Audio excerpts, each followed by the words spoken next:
కోపం వచ్చినా సరే నేను ఇట్లాగే మాట్లాడతా. ఒక అతను వాట్సాప్ లో పెట్టాడు, ఒక ముస్లిం సోదరుడు, మేము మా సాంప్రదాయాన్ని వదులుకోవడల్లా,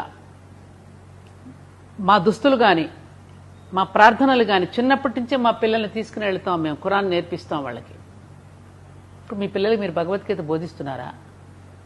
సాంప్రదాయాన్ని నేర్పిస్తున్నారా? మీ దుస్తుల్లో మీరు సాంప్రదాయాన్ని పాటిస్తున్నారా? మీ గాజులు మీరు వేసుకోవట్లే, మీ బొట్టు మీరు పెట్టుకోవటల్లా, మీ డ్రెస్సు మీరు వేసుకోవటల్లా, మీ భగవద్గీతను మీరు పట్టించడం, మమ్మల్ని వాడు ఏడుస్తారు ఎందుకు మీరు అని అడిగాడు. ఆన్సర్ ఉందా?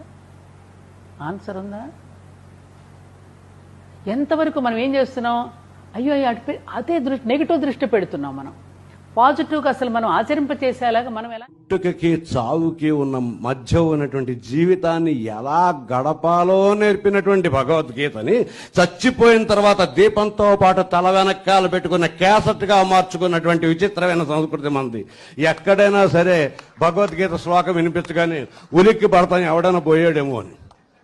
బతకడానికి చెప్పిన గొప్ప తాత్వికత భగవద్గీత. విలియమ్స్ ఆవిడ ధైర్యంగా చెప్పుకుంది, అంత అంతరిక్షంలో 6 నెలలు ఉన్నా నేను భయపడకపోవడానికి 2 కారణాలు. నేను అంతరిక్షంలోకి కూడా నాతో పట్టుకెళ్లినవి 2. ఒకటి వినాయక ప్రతిమ, 2 భగవద్గీత. నేను ఎక్కడికి వెళ్ళినా ఈ 2 పట్టుకెడతాను. వినాయకుడు నా చెంతనుండగా, భగవద్గీత నా పక్కనుండగా నాకు అపజయం లేదని చెప్పుకుంది. ఆ రెండిటిని తనతో పాటు అంతరిక్షానికి కూడా